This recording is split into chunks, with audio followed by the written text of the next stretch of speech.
when I'm going to ask you a big question here, and I just want you to take off with it. Okay. And That's what I do. Yeah, I know it. You're like a rocket. When Okay. So I want you to speak to the young trainers. Okay. And if it's something that you would just want them to know, just a few cute things, and maybe even people who's looking for a dog trainer on what they should be knowing.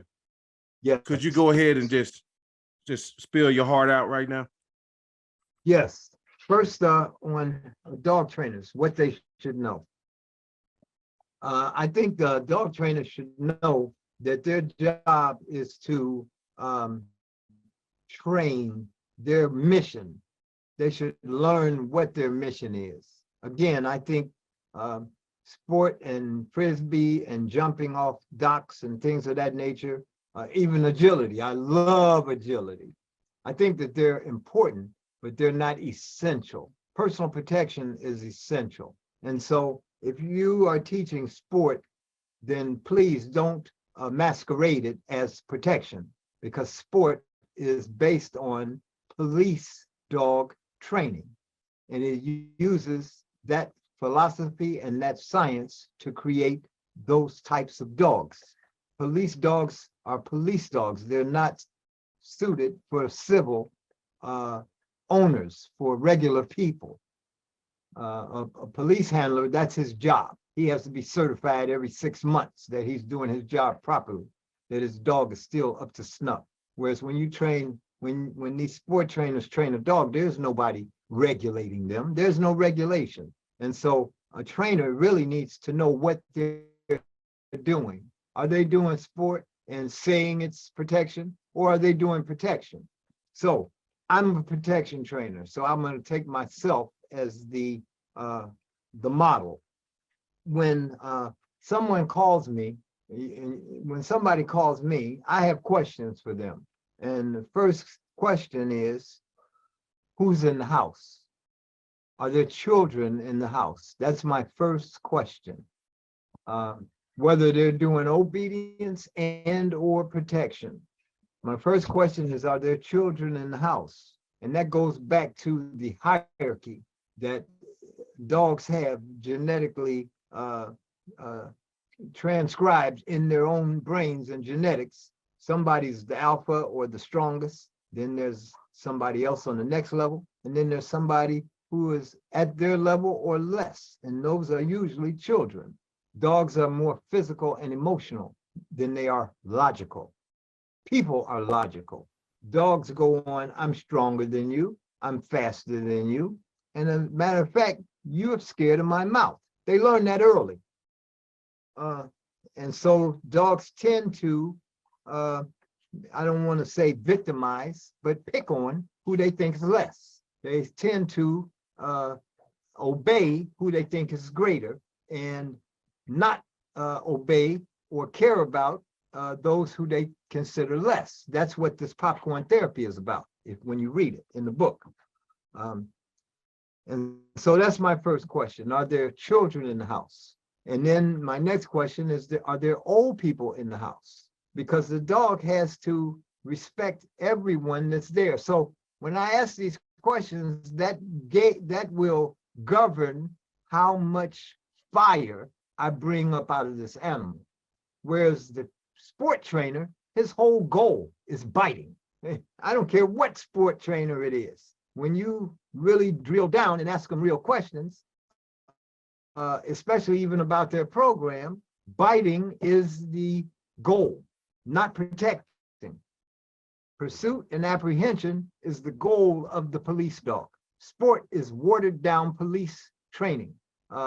And Schutzen, as great as it was and is, has been copied now. Schutzen had too many rules. So this place decided to KMVP. I'm just picking the alphabet soup. APPDA. Even in the name of APPDA is patrol dog. That's not suitable for the family.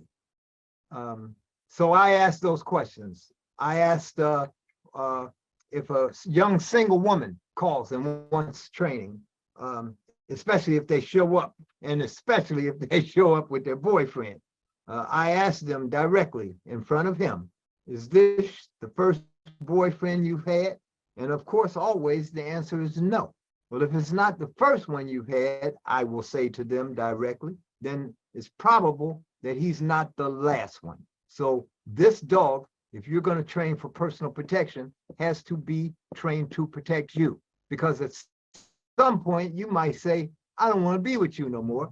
And men are stupid. Men don't believe no means no. They think they need to just push up on you and you're just going to crumble in their arms, because that's what men are taught as boys, as young men, and even as seasoned men. They think machoism is the answer to everything.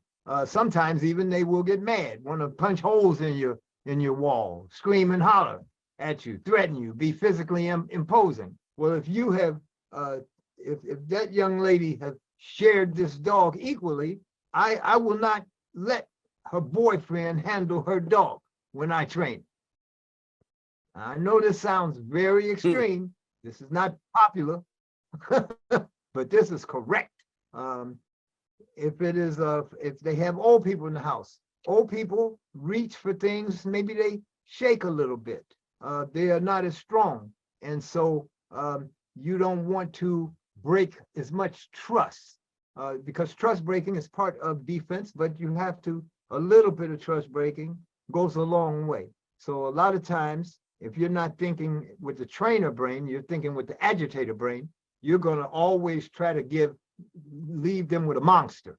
And monsters are not good for families. They're not good for little children. They're not good for old people. If you're going to keep a dog for 10 years, like my grandma and my aunties and my mother did, if you got the dog at 30, you're 40. At some point, you're slower than you were. And the dog needs to be taught not to take advantage of your lack of strength and or agility and or quickness, which dogs will do.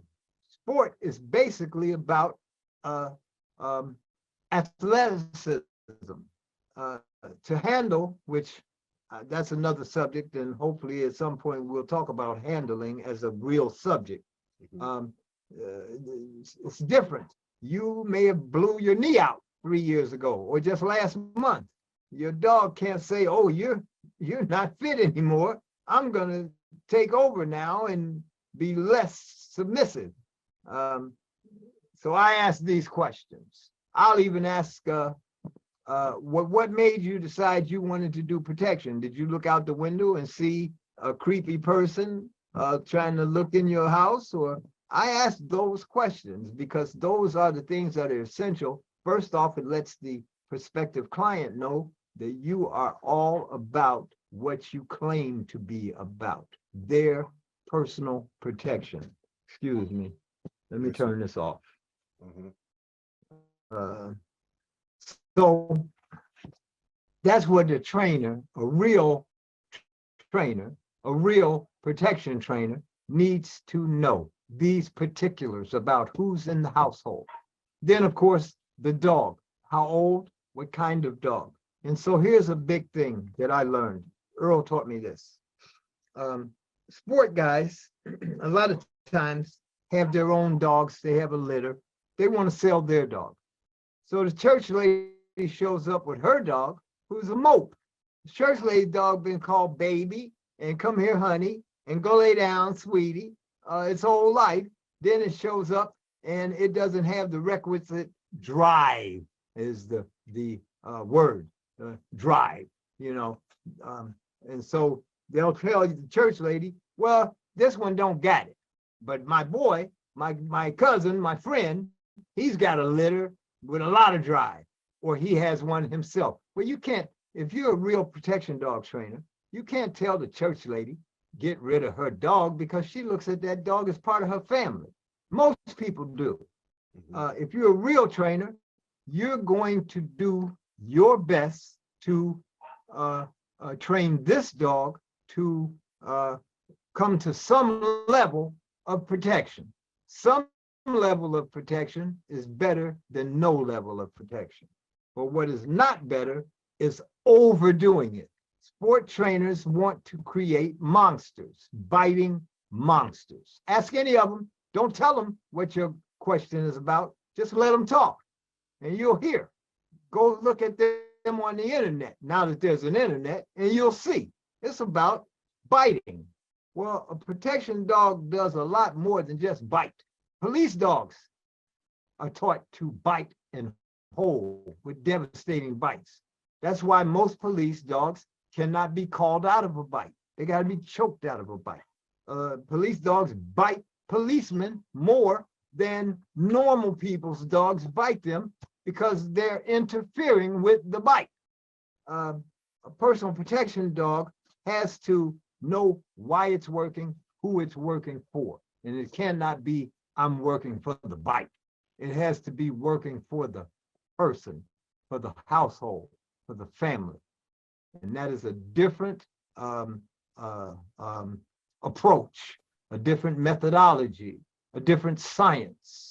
And that's what's important. And when I teach young people, that's what I'm teaching them. So those are the questions that I ask. Those are the things I have to know before I start. And then, of course, is it obedience and or protection, or is it just obedience? Because I will not just do protection. You're going to have to do some OB so that you teach this dog control and who's in charge of this mouth. Who is it working for? And obedience does that.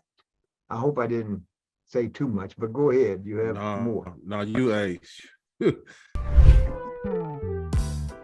Hey guys, if you need raw dog food anywhere in the United States, be sure to visit our friends over at TexasTripe.com.